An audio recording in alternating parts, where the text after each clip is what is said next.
ଆଜିର ମୁଖ୍ୟ ନେତୃତ୍ୱ ବ୍ୟକ୍ତି ଆମର ନାଗ ଦିଦି ଅଛନ୍ତି। ତାଙ୍କୁ ମୁଁ ପ୍ରଭୁ ଯୀଶୁ ଖ୍ରୀଷ୍ଟଙ୍କ ନାମରେ ମୁଁ ଆହ୍ୱାନ କରୁଛି ସେ ପବିତ୍ର ବାକ୍ୟର ପରିଚର୍ଯା କରିବା ମାନଙ୍କୁ ଆତ୍ମିକ ଖାଦ୍ୟର ବୁଦ୍ଧି କରାଇବେ। ଦିଦି ଆସିବା ସମୟରେ ଆମେ ଆଙ୍କର ତାଳେ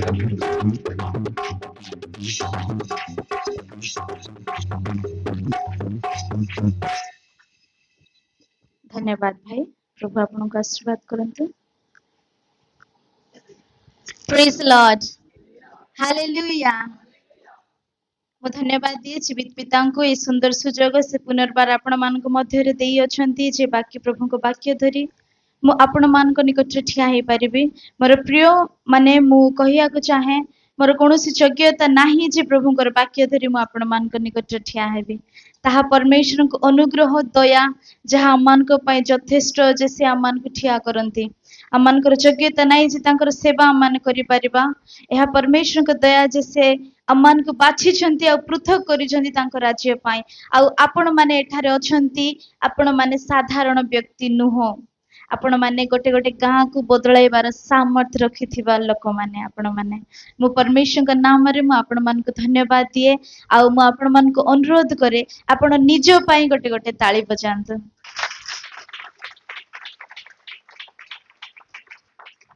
आमे अन्य को उत्साह करू, निज को मध्य उत्साह करबा निहाती आवश्यक। काहे ना बेले बेले एमती समय थाए केही आमान को पाखरे न थांती जीवित पिता को छोड़ा। आउ निजे जदि आमे हारी जाऊ, निजे जदि निराश हो जाऊ तो आम मान को पुश किए करिवो, आम मान को आगो को किए आनिवो।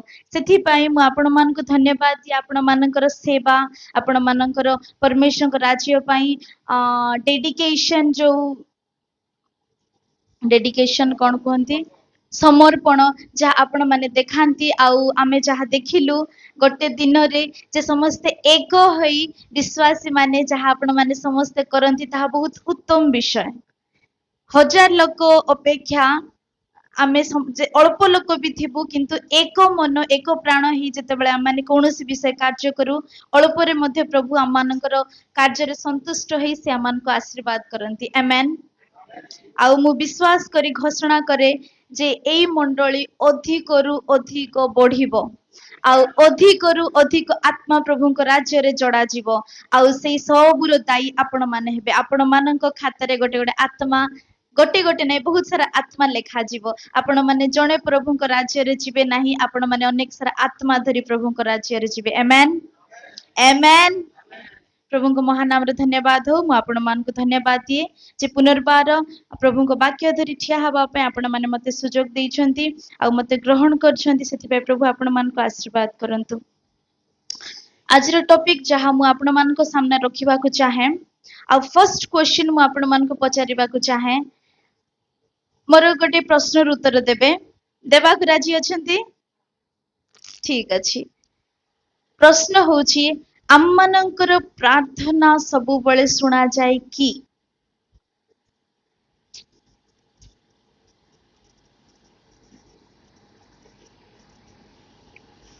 आम मानकर प्रार्थना सबु बळे सुना जाय कि?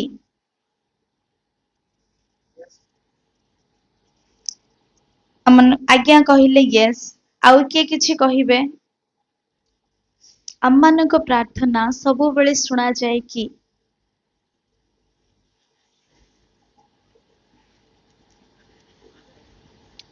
आज्ञा कहउछंती सुना जाए। धन्यवाद। आउ के किछि कहिबे? आपण माने कहंतु। आमे समस्ते शिखिबा लोक माने, आमे समस्ते प्रभु को निकट रे छोटो पिला। आमे 10 वर्ष 50 वर्ष रो क्रिश्चियन हेले भी प्रभु को निकट रे आमे गोटे छोटो पिला। तो हम माने शिखिबा कहंतु कि सबु बेले हमन को प्रार्थना सुना जाए कि? चलंतु मु किछि विषय वाक्य द्वारा आपण माननको मु किछि विषय जणाइबा को चाहे जे सबु बेले हमन को प्रार्थना सुना जाए कि नाही। पांचटा विषय मु आपण मानको कहिबी मोर प्रिय माने।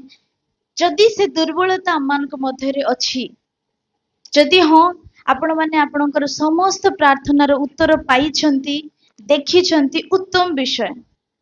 किंतु जदि से पांचटी दुर्बलता आम मानकर व्यक्तिगत जीवन रे देखा जाउछि तार अर्थ आम मानकर प्रार्थना सुना जाऊ नाही शुणा गले तो तार उत्तर आम माने पाइबा फर्स्ट तो आम मानकर प्रार्थना शुणा जिबार योग्य हेबा दरकार तापोरे जाइकी से प्रार्थना शुणा जीवो आउ से प्रार्थनार उत्तर दिया जीवो कि न दिया जीवो प्रभु ताहा चिंता करती आउ से ताहा मन को जगाती तो आसंतु पांचटा विषय आम देखा आउ निजक समीक्षा करबा मोर प्रिय माने कि आम मानक मध्यरे से दुर्बलता अछि कि नाही जदि नाही बहुत उत्तम विषय आउ जदि अछि ताहले आम माने से दुर्बलता को आम माने दूर करबा प्रभुंकर उपस्थिति रे आउ आम माने योग्य विवेचित हेबा ताकि आम मानक प्रार्थना प्रभुनिक निकट ग्रहणर योग्य हेबो कारण आम माने गोटे गोटे प्रार्थनार योद्धा अटू प्रार्थना निमंते आम माने बना जाइछु निज पाए निज परिवार पाए निज ग्राम पाए निज देश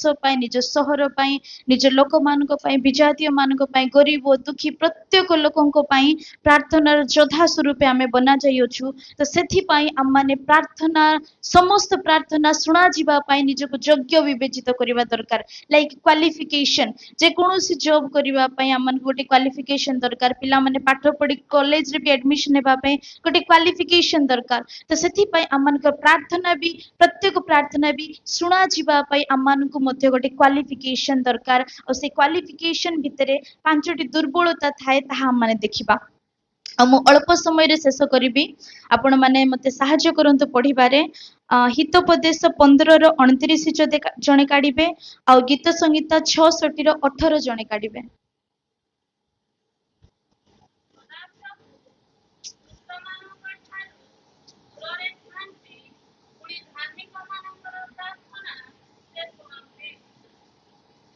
धन्यवाद सिस्टर।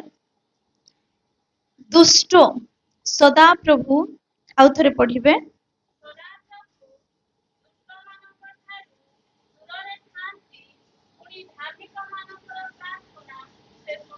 धन्यवाद सिस्टर। देखो तुम प्रिय माने दुष्ट आउ धार्मिक धार्मिक तो जणे सुधा नाही किंतु प्रभु को धार्मिक द्वारा आमे धार्मिक गणित हेचु आ दुष्ट दुष्टता अर्थ होची सदा प्रभु को इच्छार विरुद्ध रे जदि आमे किछि भी करू ताहेले अमान को मध्य दुष्टता देखा जाए आ दुष्टता रु दुष्टतारे जदि आम अच्छु आम प्रार्थना ग्रहण करा जाए नाही आम ठारू जदि प्रभु दूर रे अछंती तार अर्थ से आम प्रार्थना से शुणती नाही।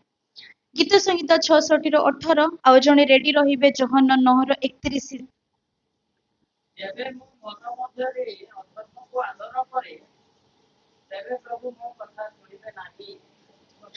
धन्यवाद भाई धन्यवाद।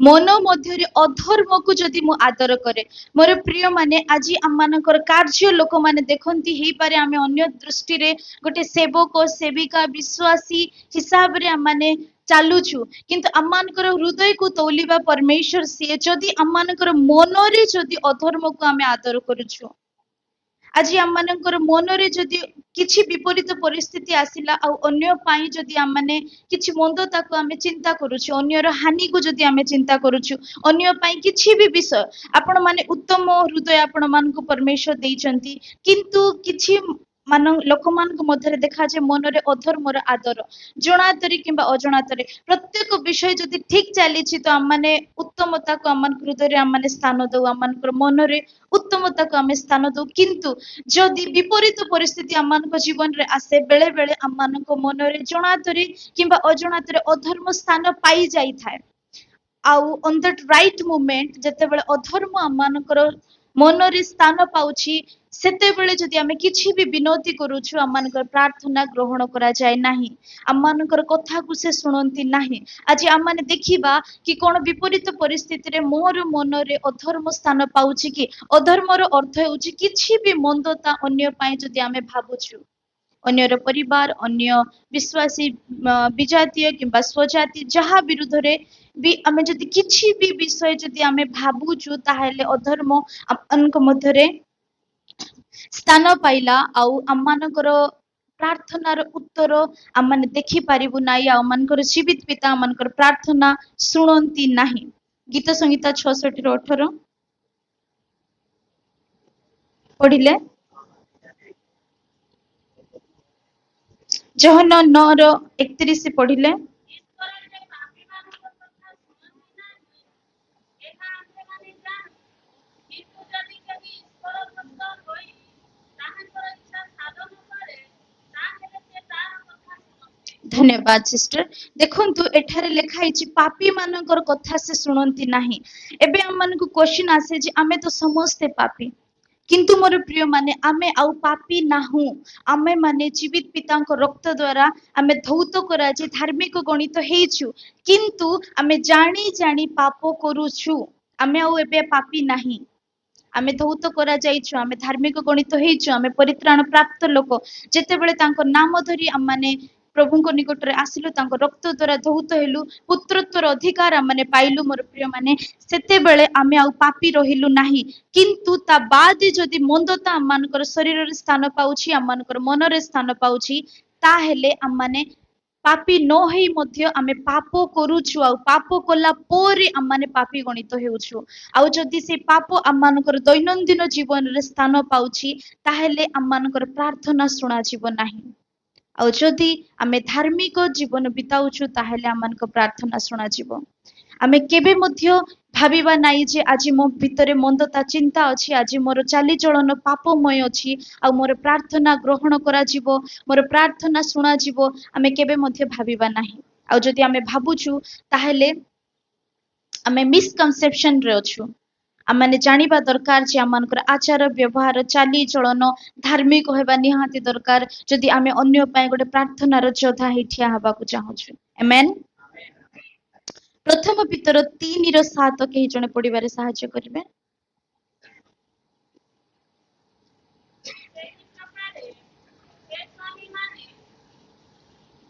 ସେହି ପ୍ରକାରେ ହେ ସ୍ୱାମୀମାନେ, ତୁମ୍ଭମାନଙ୍କ ପ୍ରାର୍ଥନାରେ ଯେପରି ବାଧା ନ ଜନ୍ମେ, ଏଥି ନିମନ୍ତେ ସ୍ତ୍ରୀମାନଙ୍କୁ ଅପେକ୍ଷାକୃତ ଦୁର୍ବଳତା ସ୍ତ୍ରୀ ଓ ଆପଣମାନଙ୍କ ସହିତ ଜୀବନ ରୂପ ଅନୁସନ୍ଧାନର ସୌଖ୍ୟାଧୀନ ଜାଣି ସେମାନଙ୍କୁ ସମାଦର କର, ପୁଣି ଜ୍ଞାନରେ ସେମାନଙ୍କର ସହିତ ବାସ କର। ଧନ୍ୟବାଦ ସିଷ୍ଟର। ସ୍ୱାମୀ ମାନେ ମତେ କ୍ଷମା କରିବେ। ବାକ୍ୟ କୁହେ ସ୍ୱାମୀ ମାନଙ୍କ ପାଇଁ ଆଉ ସ୍ତ୍ରୀ ମାନଙ୍କ ପାଇଁ ମଧ୍ୟ ଅଛି। ଆଉ ସ୍ତ୍ରୀ ମାନେ ମଧ୍ୟ ଏଇ ଜାଗାରେ ସେମ୍ ଜାଗାରେ ଆମେ ସ୍ୱାମୀ ଏବଂ ସ୍ତ୍ରୀ ଦି ଜଣଙ୍କୁ ରଖିପାରିବା। ଖାଲି ସ୍ୱାମୀ ମାନଙ୍କ ପାଇଁ ବାକ୍ୟ ନୁହଁ, ସ୍ତ୍ରୀ ମାନଙ୍କ ପାଇଁ ମଧ୍ୟ ଏ ବାକ୍ୟ। ତ ସ୍ୱାମୀ ମାନେ ଆମେ ଟିକେ ଆପଣ ମାନେ ମତେ କ୍ଷମା କରିବେ, କିନ୍ତୁ ବାକ୍ୟ ଶିକ୍ଷା ଦିଏ ଆମମାନଙ୍କୁ। ଘରେ ବେଳେ ବେଳେ କଣ ହୁଏ ଆପଣ ମାନେ ଦେଖିଥିବେ, ପାଳକଙ୍କୁ ଛାଡିକି, ପାଳକ ତ ଡେଫିନେଟଲି ସେମାନେ ପାଷ୍ଟର ଥିବେ, ପାଳକ ଥିବେ, ପ୍ରାର୍ଥନାର ଯୋଦ୍ଧା ସେମାନେ ଥିବେ, କିନ୍ତୁ ନର୍ମାଲି ବିଶ୍ୱାସୀ ପରିବାରରେ ଯଦି ଆମେ ଦେଖିବା, ନର୍ମାଲି ମା ମାନେ ପ୍ରାର୍ଥନାର ଯୋଦ୍ଧା ଥାନ୍ତି। ମୁଁ ଠିକ କହୁଛି କି? ନର୍ମାଲି ମା ମାନେ ପାଳକ ମାନଙ୍କୁ ଛାଡିକି, ପାଳକ ଆଜ୍ଞା ମାନେ ତ ତାଙ୍କର ସେବା, ତାଙ୍କର କାର୍ଯ୍ୟ, ତାଙ୍କର ବୃତ୍ତି, ସେମାନେ ପ୍ରାର୍ଥନାର ଯୋଦ୍ଧା ଥାନ୍ତି। କିନ୍ତୁ ଅଧିକରୁ ଅଧିକ ଯେତେବେଳେ ଆମେ ବିଶ୍ୱାସୀ ମାନଙ୍କ ପରିବାର ଦେଖିବା, ତାହେଲେ ମା ମାନେ ପ୍ରାର୍ଥନାର ଯୋଦ୍ଧା ଥାନ୍ତି। ତ ସେଥିପାଇଁ ସ୍ୱାମୀ ମାନଙ୍କ ବିଷୟରେ କୁହାଯାଇଛି, କେବଳ ମା ମାନେ ହିଁ ପ୍ରାର୍ଥନା କରିବେ ନାହିଁ, ସ୍ୱାମୀ ମାନେ ମଧ୍ୟ, ବାପା ମାନେ ମଧ୍ୟ ପ୍ରାର୍ଥନାର ଆବଶ୍ୟକ ଅଛି। ସେଥିପାଇଁ ଗୋଟେ ବିଷୟ ଏଠାରେ ଲେଖା ହେଇଛି କଣ କି, ସ୍ୱାମୀ ମାନେ ସ୍ତ୍ରୀକୁ ଦୁର୍ବଳ ପାତ୍ର ଭାବରେ ସମ୍ମାନ କରି ତୁମର ସ୍ତ୍ରୀ ସହିତ ବୁଦ୍ଧିମାନ ଭାବରେ ଜୀବନ ଯାପନ କର। ଟିକେ ଅଲଗା ପଢିଲି, ଓଡିଆ ବାଇବଲ ଟିକେ ଦେବେ। ପ୍ରଥମ ପିତର 3:7। ସେହି ପ୍ରକାରେ ହେ ସ୍ୱାମୀମାନେ, ତୁମ୍ଭମାନଙ୍କ ପ୍ରାର୍ଥନାରେ ଯେପରି ବାଧା ନ ଜନ୍ମେ। ଧନ୍ୟବାଦ ଭାଇ, ଟିକେ ରହି ରହିକି ପଢିବେ। ଧନ୍ୟବାଦ ଆଜ୍ଞା। ହେ ସ୍ୱାମୀ ମାନେ, ତୁମ୍ଭର ପ୍ରାର୍ଥନାରେ ଯେପରି ବାଧା ନ ଜନ୍ମେ। ତାର ଅର୍ଥ ସ୍ୱାମୀ ମାନଙ୍କ ପ୍ରାର୍ଥନାରେ ବାଧା ଜନ୍ମୁଛି ଯେତେବେଳେ ସେମାନେ ସ୍ୱାମୀ ମାନେ ନିଜର ସ୍ତ୍ରୀକୁ ଆଦର ନ କରନ୍ତି। ଆଉ ସ୍ୱାମୀ ମାନେ ଜାଣିଛନ୍ତି ସେମାନେ ସେମାନଙ୍କର ସ୍ତ୍ରୀକୁ ଆଦର କରୁଛନ୍ତି କି ନାହିଁ। ସେଥିପାଇଁ ମୁଁ ପ୍ରଥମରେ ସ୍ୱାମୀ ମାନଙ୍କୁ କ୍ଷମା ମାଗୁଛି से जदि आपण मानकर हृदय रे प्रकृत आदर नाही निज स्त्री पाई से स्त्री सुंदर थाउ न थाउ बेसी पाठ पढ़ी थाउ न थाउ चाकरी करू थाउ न करू थाउ भल काम करि पारू न करि पारू माने ता भितरे अमान समस्त को भितरे किछि कमी थाए किछि भल थाए जहा मध्य स्वामी स्त्री प्रभु अमान को जोड़ी छंती जदि आमे अमानकर स्त्री को आदर करू नाहु दुर्बल पात्री जानी जदि ताको आमे आदर करू नाहु समाज आगे समस्त निज स्त्री को आदर करंती मोर प्रिय माने किंतु प्रकृत हृदय आदर कहीं परमेश्वर हृदय को तौलंती आ प्रार्थनार उत्तर रोका न जीवा पाई प्रार्थनार उत्तर रे बाधा न जनिबा पाई अम्मान को व्यक्तिगत संपर्क रे व्यक्तिगत जीवन रे सिद्धता आ उत्तमता निहाती आवश्यक अम्माने फास्टिंग प्रेयर दिन राति प्रार्थना सेवा खाली कले जे प्रभु संतुष्ट हेबे ताहा नुह प्रभु को दास सकाळे कहउथिले कि प्रभु को संतोषजनक कार्य दैट मीन्स जदि आमे अम्मानकर स्त्री को आदर करू नाहु ताहेले प्रभु संतोष पाउ नाहंती अम्मानकर सेवारे सेथि पई तो से प्रार्थनार उत्तर से दउ नाहंती से सुनु ही नाहंती उत्तर तो देवा दूर कथा केते बड़ विषय देखंतु स्त्री मान को आदर करिबा विषय एबे स्वामी माने भाबुथिबे दीदी आदर पाइबार योग्य स्त्री हेबार अछि तो तेबे तो आदर करिबो से योग्य किंबा अयोग्य प्रभु जगाइछंती जणे पड़िले जणे उठेइबा पे प्रभु अम्मान को स्वामी स्त्री करि बनैछंती आमेन जणे दुर्बल ही पारे तो जणे सबल जदि आपण माने प्रार्थनार जोधा उत्तम ज्ञान प्रभु आपण को देइछंती आपणकर स्त्री जदि दुर्बल अछि आपण ताकू ग्रहण करंतु हृदय सहित जदि आपणकर समस्त प्रार्थनार उत्तर आपण देखिबा को चाहंती आउ जदि आमे सेवारे भी थाउ अमानकर स्त्री को जदि आमे आज आदर करू नाहु मु जानि नै पवित्र आत्मा काहे के विषय गाइड करूछंती हेई पारे एक कमी अमानक जीवन रे अछि क्षमा करिवे मु आपण मान को निंदा करू नै किंतु हेई पारे आज अमानक जीवन रे अछि जे आमे अमानकर स्त्री मान को आदर करू नाहु जो आदर वाक्य अमान को सिखाए आउ जदि से आदर अमानकर हृदय रे नाही से सम्मान अमानकर हृदय रे नाही ताहेले से अमानकर कोनोसी भी प्रार्थना चाहे से आत्मिक विषय रे प्रार्थना हो मंडली विषय रे प्रार्थना हो व्यक्तिगत जीवन रे प्रार्थना हो जे कोनोसी प्रार्थना हो सुना जीवन नाही आगरे पढिबे आज्ञा एथि निमंत्रण स्त्रीମାନଙ୍କୁ ଅପେକ୍ଷାକୃତ ଉର୍ବର ପାତ୍ରୀ ଓ ଆପଣମାନଙ୍କ ସହିତ ଜୀବନକୁ ଅନୁପ୍ରଦାନର सहभागी ଜାଣି ସେମାନଙ୍କୁ ସମାଧାନ देखो मोर प्रिय माने से जेपरी स्त्री हेई थाउ किंतु प्रभु आपण को जगाई छंती आपणकर जीवन सह अधिकारिणी अर्थ होची प्रत्येक विषय अधिकार स्त्री पाखरे अछि सह अधिकारिणी सहाधिकारिणी हाँ सह प्लस अधिकारिणी जेतबेला माने व्याकरण पढू सहयुक्त अधिकारिणी सहाधिकारिणी तो प्रत्येक कार्यर अधिकार प्रभु बराबर स्वामी एवं स्त्री को देइछंती सेथि पई तार अर्थ नाही जे स्त्री तार कानी रे स्वामी को बांधिबो सेमती भी नाही किंबा स्त्री को जे पादर धूली आमे मानिबा सेमती भी नाही कारण स्वामी जे भी ही थांतु स्त्री रो दायित्व अछि स्त्री रो कर्तव्य अछि जे स्वामी होउछंती स्त्री रो मस्तक जेपरी मंडली रो मस्तक जीसु सेही परी स्त्री रो मस्तक मध्य स्वामी तो मोर मस्तक मोर स्वामी आउ आपण मानकर मस्तक आपणकर स्वामी तो आमर स्त्री मानकर भी दायित्व अछि जे आमकर स्वामी जेमती हेई थाउ जेमिति भी हेई थांतु आमनकर कर्तव्य अछि जे आमने आमनकर स्वामी मानको मस्तक करी रखिबा आ स्वामी मानकर मध्य कर्तव्य अछि जे निजर स्त्री को सह अधिकारिणी जानी आमे प्रत्येक परिस्थिति रे तांको आदर करिबा कारण जदि आपण आपणकर स्त्री को आदर करू नांती घाटा आपण मानकर अछि प्रार्थनार उत्तर प्रभु देवे नाही सेथिपाई तो स्वामी स्त्री संपर्क बहुत ही सुंदर संपर्क आउ ताहा परमेश्वर बनैछंती फर्स्ट संपर्क मनुष्य मानक मध्यरे जदि किछि बनैछंती ताहा होची स्वामी स्त्री संपर्क जहा एदन उद्यान रे परमेश्वर बनैथिले आ बाकी सब संपर्क आमे निजे बनैछु माँ पुओ भाई भौणी बापा जहाँ भी सांसारिक संपर्क आमे बनैछु किंतु स्वामी स्त्री संपर्क सी बनैछंती सेथि पई वाक्य रे स्थान पाई स्वामी स्त्री संपर्क बहुत उत्तम रूपे ଆଉ ସେଇ ସମ୍ପର୍କକୁ ସେ ଆମମାନଙ୍କ ସହିତ ଯୋଡ଼ିଛନ୍ତି। ଆମେ ମଣ୍ଡଳୀ ତାଙ୍କର ସ୍ତ୍ରୀ ଆଉ ସେ ଆମମାନଙ୍କର ସ୍ୱାମୀ। ତ ମୋର ପ୍ରିୟ ମାନେ ଆମମାନେ ତୃତୀୟରେ ଦେଖିଲୁ କଣ ଯେ ଆମମାନଙ୍କର ସ୍ତ୍ରୀଙ୍କୁ ଆଦର କରିବା ଯଦି ଆମେ ଚାହୁଁଛୁ ଆମମାନଙ୍କର ପ୍ରାର୍ଥନାର ଉତ୍ତର ଦେଖାଯିବ। ଆମ ନେକ୍ସଟ ଯିବା ମାଥ୍ୟୁ 5 ତାର 23 ଆଉ 24। ଆଉ ମୁଁ 5 ମିନିଟରେ ସମାପ୍ତ କରିଦେବି। ମାଥ୍ୟୁ 5 ତାର 23 ରୁ 24। ଅତଏବ ଯଦି ବେଦୀ ନିକଟକୁ ତୁମ୍ଭେ ନିଜର ନୈବେଦ୍ୟ ଆଣୁଥିବା ସମୟରେ ତୁମ୍ଭ ବିରୁଦ୍ଧରେ ତୁମ୍ଭ ଭାଇର କୌଣସି କଥା ଅଛି ବୋଲି ସେଠାରେ ତୁମ୍ଭର ମନେ ପଡ଼େ, ତାହେଲେ ସେହି ସ୍ଥାନରେ ବେଦୀ ସମ୍ମୁଖରେ ତୁମ୍ଭର ନୈବେଦ୍ୟ ଥୋଇଦେଇ ଚାଲିଯାଅ, ଆଗେ ନିଜ ଭାଇ ସାଙ୍ଗରେ ମିଳିତ ହୁଅ, ଆଉ ତାପରେ ଆସି ତୁମ୍ଭର ନୈବେଦ୍ୟ ଉତ୍ସର୍ଗ କର। ଧନ୍ୟବାଦ ସିଷ୍ଟର। ଆମେ ସ୍ୱାମୀ ସ୍ତ୍ରୀର ସମ୍ପର୍କ ଦେଖିଲୁ। ଏବେ ଆମେ ଆସୁଛୁ ଆମମାନଙ୍କର ଭାଇଙ୍କ ନିକଟରେ। ଭାଇ ତାହା ଆମମାନଙ୍କର ପଡୋଶୀ ଭାଇ ହେଇପାରେ, ଆମମାନଙ୍କର ବିଜାତୀୟ ଭାଇ ହେଇପାରେ, କୌଣସି ନିଜର ରକ୍ତ ସମ୍ପର୍କୀୟ ଭାଇ ବୋଲି ଲେଖା ହେଇନାହିଁ ମୋର ପ୍ରିୟ ମାନେ। ନିଜର ମାତୃ ଗର୍ଭରୁ ବାହାରିଥିବା ଭାଇ ବୋଲି ଲେଖା ହେଇନାହିଁ। ଭାଇ ଭାଇ ମାନେ ସେ ଗୋଟେ ବିଜାତୀୟ ଭାଇ ହେଇପାରେ, ସେ ଆମମାନଙ୍କର ମଣ୍ଡଳୀର ଭାଇ ହେଇପାରେ, ସେ ଆମମାନଙ୍କର ଗାଁର ଭାଇ ହେଇପାରେ, ଯେକୌଣସି ଯାହାକୁ ଆମମାନଙ୍କ ଭାତୃତ୍ୱ ପ୍ରେମ ଆମେ କହୁ।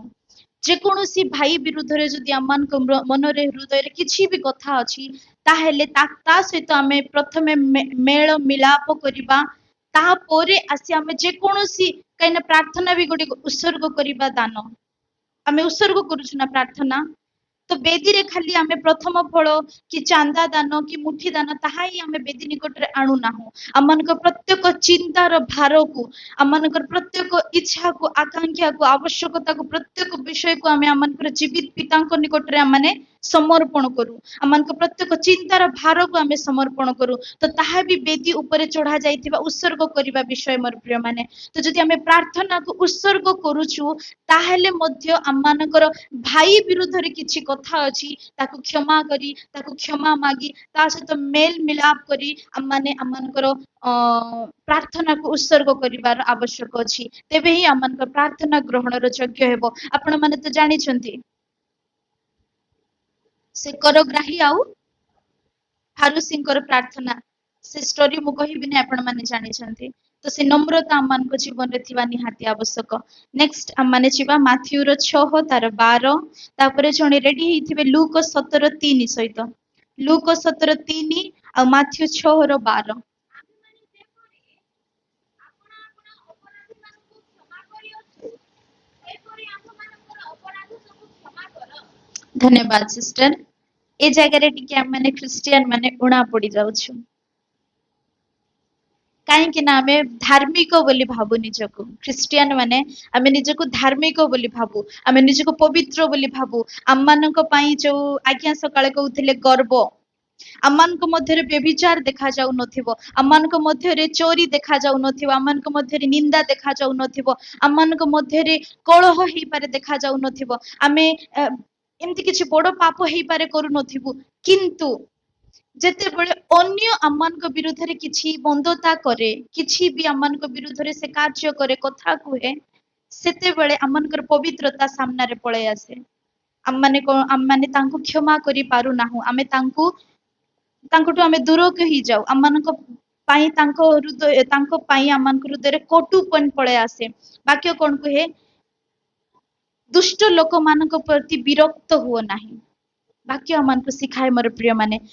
ଆମମାନେ ମଧ୍ୟ ଦିନେ ଦୁଷ୍ଟ ଥିଲୁ, ଆଜି ଯଦି ପ୍ରଭୁଙ୍କୁ ପାଇଛୁ ତାହେଲେ ଦୁଷ୍ଟ ମାନଙ୍କ ପାଇଁ ପ୍ରାର୍ଥନା କରିବାର ଆବଶ୍ୟକ ଅଛି। ସେମାନଙ୍କର ଜୀବନ ପାଇଁ, ସେମାନଙ୍କର କାର୍ଯ୍ୟ ପାଇଁ, ସେମାନଙ୍କର ବ୍ୟବହାର ପାଇଁ ଆମମାନଙ୍କୁ ବିରକ୍ତ ହେବାର ନାହିଁ। ତ ଦୁଷ୍ଟ ମାନଙ୍କର ପାଇଁ ତୁମେ ବିରକ୍ତ ହୁଅ ନାହିଁ, ଗୀତ ସଙ୍ଗୀତ ଆମମାନଙ୍କୁ ଶିକ୍ଷା ଦିଏ। ତ ସେହିପରି ଏଠାରେ ଆମମାନଙ୍କୁ ଲେଖା ହେଇଛି ଯେ ଆମମାନଙ୍କର ଅପରାଧ ମାନଙ୍କୁ ଯେପରି ଆମେ କ୍ଷମା କରିଅଛୁ, ତୁମ୍ଭେ ଆମମାନଙ୍କର ଅପରାଧ ସେହିପରି କ୍ଷମା କର। ଆଜି ଯଦି ଆମେ ନିଜକୁ ପବିତ୍ର, ଧାର୍ମିକ, ପ୍ରଭୁଙ୍କ ନିକଟରେ ଆତ୍ମିକରେ ଶିକ୍ଷିତ ଭାବୁଛୁ, ତାହେଲେ ଯଦି ଅନ୍ୟ କେହି ଯେ ପ୍ରଭୁଙ୍କୁ ପାଇନାହିଁ କିମ୍ବା ପାଇକି ମଧ୍ୟ ଆମମାନଙ୍କ ବିରୁଦ୍ଧରେ କିଛି କାର୍ଯ୍ୟ କରୁଛି, ତାହେଲେ ଯଦି ଆମେ ହୃଦୟର ସହିତ ତାକୁ ଯଦି ଆମେ କ୍ଷମା କରି ପାରୁନାହୁଁ, ତାହେଲେ ଆମମାନଙ୍କର ପ୍ରାର୍ଥନା ଗ୍ରହଣର ଯୋଗ୍ୟ ହେବ ନାହିଁ। ଆମେନ୍। ଆଉ ଯଦି ଆମେ ହୃଦୟର ସହିତ ତାହାକୁ ଆମେ କ୍ଷମା କରୁଛୁ, ତାହେଲେ ଆମମାନଙ୍କର ପ୍ରାର୍ଥନା ଗ୍ରହଣର ଯୋଗ୍ୟ ହେବ। ଶେଷ ବିଷୟ ଦେଖିବା। ତୁମ୍ଭେମାନେ ଆପଣା ଆପଣା ସାବଧାନ ହୋଇଥାଅ।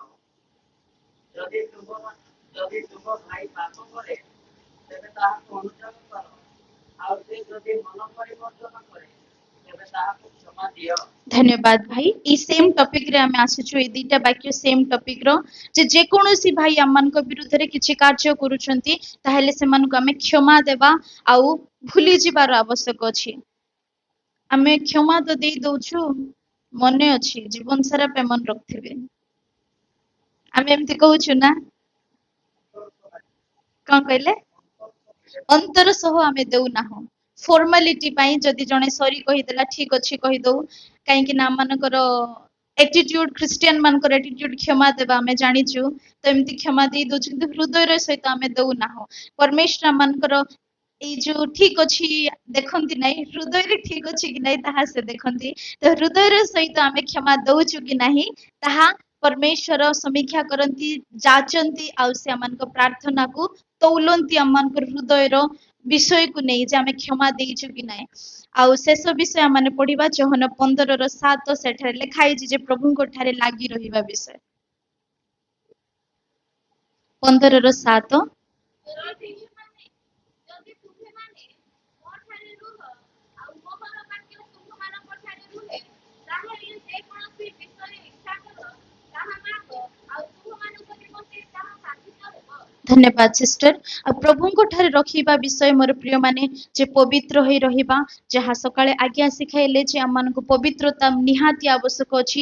ସ୍ୱର୍ଗ ରାଜ୍ୟରେ ମୁଁ କେତେ ଥର ପ୍ରଚାର କରିଛି, କେତେ ଲୋକଙ୍କ ଆଗରେ ପ୍ରଚାର କରିଛି, ମୋର ମଣ୍ଡଳୀରେ କେତେ ଲୋକ ବିଶ୍ୱାସୀ ଅଛନ୍ତି, ମୁଁ କେତେ ପାଠ ପଢିଛି, ମୁଁ କେତେ ପଇସା କମାଉଛି, କେତେ ଚାକିରି କରୁଛି, କେତେ ବିଜନେସ କରୁଛି, କେତେ ବଡ ଘର ବାନ୍ଧିଛି, କେତେ ସେବା, କେତେ ବର୍ଷ ସେବା କରିଛି ଦେଖାଯିବ ନାହିଁ, କିନ୍ତୁ ମୁଁ ଶେଷ ସମୟ ପର୍ଯ୍ୟନ୍ତ ପବିତ୍ରତାକୁ ବଜାଇ ରଖିଛି କି ନାହିଁ, ଧୈର୍ଯ୍ୟକୁ ବଜାଇ ରଖିଛି କି ନାହିଁ। ଯେଉଁ ତୋଡ଼ା ମତେ ଦିଆଯାଇଛି, ବିଶ୍ୱାସର ତୋଡ଼ା, ସେବାର ତୋଡ଼ା, ବିଶ୍ୱାସୀ ମାନଙ୍କର ଯାହା ବି ମତେ ରେସ୍ପନ୍ସିବିଲିଟି ଦିଆଯାଇଛି ତାହାକୁ ମୁଁ ଶେଷ ସମୟ ପର୍ଯ୍ୟନ୍ତ ଧୈର୍ଯ୍ୟ ଧରି ରଖିଛି କି ନାହିଁ, ସେ ସବୁ ବିଷୟ ହିଁ ଆମମାନଙ୍କୁ ସ୍ୱର୍ଗରେ ନେବ ମୋର ପ୍ରିୟ ମାନେ। ତ ବାକ୍ୟ କୁହେ ଯେ ଏଇ ସବୁ ବିଷୟ ପବିତ୍ରତାରେ ଲାଗି ରହିବା ହିଁ ପ୍ରଭୁଙ୍କ ଠାରେ ଲାଗି ରହିବା। ଆଉ ପ୍ରଭୁ ପବିତ୍ରତା ଆମମାନଙ୍କ ମଧ୍ୟରେ ନାହିଁ ତାହେଲେ ପ୍ରଭୁ ପରମେଶ୍ୱରଙ୍କ ଠାରୁ ଆମେ ଅଲଗା ହେଇଯାଇଛୁ। ଯେତେବେଳେ ପିତା କହିଲେ ହେ ପିତା ମତେ କାହିଁକି ପରିତ୍ୟାଗ କଲ, ଆଉ ପ୍ରଭୁଙ୍କ ଠାରେ ତ ମୋର ପ୍ରିୟ ମାନେ ପାପର ଲେଶ ମାତ୍ର ନଥିଲା, କିନ୍ତୁ ଆମମାନଙ୍କର ପାପକୁ ଯେତେବେଳେ ସେ ନିଜର ଶରୀରରେ ଧାରଣ କଲେ ସେ ଉପରୁ ପାପୀ ଦେଖାଗଲେ। ସେଥିପାଇଁ ପରମେଶ୍ୱର ପାପକୁ ଦେଖି ପାରନ୍ତି ନାହିଁ, ସେଥିପାଇଁ ତାଙ୍କର ଚକ୍ଷୁ ଯେତେବେଳେ ସେ ଦୂରକୁ ନେଇଗଲେ ଯୀଶୁ ତାଙ୍କୁ କହିଛନ୍ତି ହେ ପିତା ମତେ କାହିଁକି ପରିତ୍ୟାଗ କଲ। ତ ଯଦି ଆମମାନଙ୍କ ମଧ୍ୟରେ ପାପ ଦେଖାଯାଏ ତ ପ୍ରଭୁ ଆମମାନଙ୍କୁ ପରିତ୍ୟାଗ କରନ୍ତି। ଆମେ କେବେ ମଧ୍ୟ ଭାବିବା ନାହିଁ ଯେ ସଦା ସର୍ବଦା ପ୍ରଭୁ ଆମମାନଙ୍କର ସହବର୍ତ୍ତୀ ରୁହନ୍ତି। ନାଇଁ ମୋର ପ୍ରିୟ ମାନେ, ସଦା ସର୍ବଦା ସେ ଆମମାନଙ୍କର ସହବର୍ତ୍ତୀ ରୁହନ୍ତି ନାହିଁ। ଆମେ ମଦର ଭାଟିରେ ଯିବୁ ସେ ଆମମାନଙ୍କର ସହବର୍ତ୍ତୀ ରୁହନ୍ତି ନାହିଁ। ଆମେ ଅନ୍ୟ ସହିତ କଳକଜିଆ କରୁଥିବୁ ସେ ଆମମାନଙ୍କର ସହବର୍ତ୍ତୀ ରୁହନ୍ତି ନାହିଁ। ଆମେ ଗୁପ୍ତ ପାପରେ ଥିବୁ ସେ ଆମମାନଙ୍କର ସହବର୍ତ୍ତୀ ରୁହନ୍ତି ନାହିଁ। ଆମେ ମନ୍ଦ ବିଷୟ ମୋବାଇଲରେ ଦେଖିବୁ ସେ ଆମମାନଙ୍କର ସହବର୍ତ୍ତୀ ରୁହନ୍ତି ନାହିଁ। ଆମେ ଚୋରି କରୁଥିବୁ ସେ ଆମମାନଙ୍କର ସହବର୍ତ୍ତୀ ରୁହନ୍ତି ନାହିଁ। ଆମେ ବିଜାତୀୟ ମାନଙ୍କ ପରି ବିଜାତୀୟ ମାନଙ୍କର ସ୍ୱଭାବରେ ଯେତେବେଳେ ଆମେ ଆଚରଣ କରୁ ସେତେବେଳେ ସେ ଆମମାନଙ୍କର ସହବର୍ତ୍ତୀ ରୁହନ୍ତି ନାହିଁ। ଆମେ ଯେତେବେଳେ ଧାର୍ମିକ ଆଚରଣ କରୁ, ପବିତ୍ର ଆଚରଣ କରୁ, ପ୍ରଭୁଙ୍କର ଭୟର ସହିତ ଆମେ ବଞ୍ଚୁ, ସେତେବେଳେ ସେ ଆମମାନଙ୍କର ସହବର୍ତ୍ତୀ ରୁହନ୍ତି ଆଉ ଆମ ଠାରେ ସେ ଲାଗି ରୁହନ୍ତି। ଆଉ ଆମେ ତାଙ୍କ ସହିତ ଲାଗି ରହୁଛୁ, ସିଏ ଆମ ସହିତ ଲାଗି ରହୁଛି, ଆମେ ତାଙ୍କର ନିକଟବର୍ତ୍ତୀ ରହୁଛୁ, ସିଏ ଆମର ନିକଟବର୍ତ୍ତୀ ରହୁଛନ୍ତି। ତେବେ ହିଁ ଆମମାନଙ୍କର ପ୍ରାର୍ଥନା ଶୁଣାଯାଏ, ଅଥବା ଆମମାନଙ୍କ ପ୍ରାର୍ଥନା ଶୁଣାଯାଏ ନାହିଁ। ଆମେ କିଛି ବିଷୟ ଦେଖିଲୁ, କଣ କଣ ବିଷୟ ଆମେ ଦେଖିଲୁ କି ଦୁଷ୍ଟତା ଆମମାନଙ୍କ ମଧ୍ୟରେ ଥିଲେ ଆମମାନଙ୍କୁ ପ୍ରାର୍ଥନା ଶୁଣାଯାଏ ନାହିଁ। ସ୍ତ୍ରୀଙ୍କୁ ଯଦି ଆମେ ଆଦର କରୁନାହୁଁ ଆମମାନଙ୍କର ପ୍ରାର୍ଥନା ଶୁଣାଯାଏ ନାହିଁ। ଆଉ ଗୋଟେ ବିଷୟ କୁହନ୍ତୁ, ଅଧର୍ମକୁ ଯଦି ଆମମାନଙ୍କର ମନରେ, ଧନ୍ୟବାଦ ଆଜ୍ଞା, ଅଧର୍ମକୁ ଯଦି ଆମମାନଙ୍କର ମନରେ ଆମେ ଆଦର କରୁଛୁ ତାହେଲେ ଆମମାନଙ୍କର ପ୍ରାର୍ଥନା ଶୁଣାଯାଏ ନାହିଁ।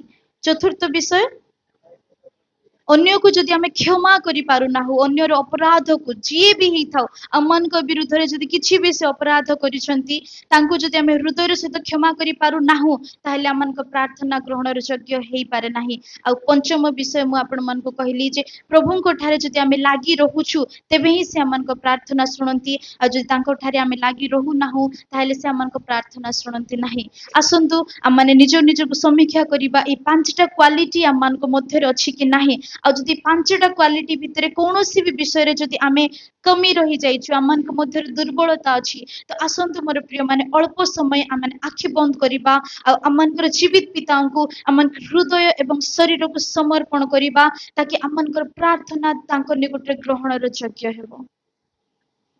पवित्र जीवित पिता परमेश्वर तुम जो वाक्य द्वारा मन को शिक्षित करियो छ सेथि पाए पवित्र आत्मा मु तुमको धन्यवाद दिए।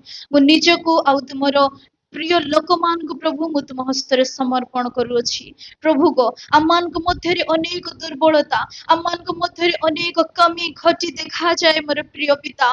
प्रभु को अमान को निकट रे अनेक दुर्बलता अछि जे अमान को प्रार्थना ग्रहण रे योग्य आज हेई पारु नाही। अमाने भाबुछु अमाने दिन राति कांदी कांदी प्रार्थना करूछु उपवास रे सहित प्रार्थना करूछु अमाने अधिकार रे सहित प्रार्थना करूछु अमाने घंटा घंटा धरि प्रार्थना करूछु किंतु आज आमे जानि नाहु जे अमन को प्रार्थना तुम्हें सुनुचो कि नहीं। तुम्हें अमन को प्रार्थना सुनिबो तेबे ही जे प्रार्थनार उत्तर तुम्हें अमन को देबो आ आमे अमन को प्रार्थनार उत्तर देखि पारिबो। सेथि पाई मोर प्रिय पिता मु निजको आ एई मंडली रे प्रत्येक तुमरो प्रिय लोक मान को तुम हस्तर दिए जहा मध्य कमी घटी जहा मध्य दुर्बलता अमन को मध्य रे अमन को शरीर रे देखा जाए मोर पवित्र पिता यीशु को नाम रे ताहा को दूर हेबार घोषणा आमे करूछु। यीशु को नाम रे आमे समस्त तुम निकट सिद्धता हेबार घोषणा को आमे करूछु। प्रभु तुमे धौत करो जनात रे अजनात रे जहा मध्य दुर्बलता मन को मध्य रे अछि प्रभु तुमे ताको दूर करो। पवित्र पिता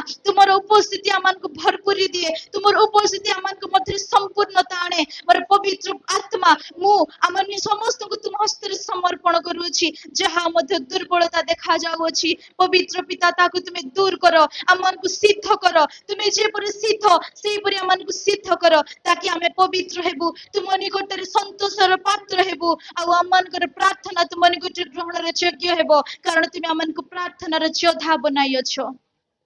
Yes, Lord. Yes, Master. I submit all our mind, body, heart and soul onto your mighty hand. Fill with your spirit, Master. And we declare the destruction of the power of all the darkness in the name of Jesus. So, Master, I declare the manifestation of your plan towards your people, Father. Oh, Lord, thank you, Jesus. We glorify your name and we ask this prayer in the name of Jesus. Amen. धन्यवाद पिता धन्यवाद प्रभु अपन मन को आशीर्वाद करूं।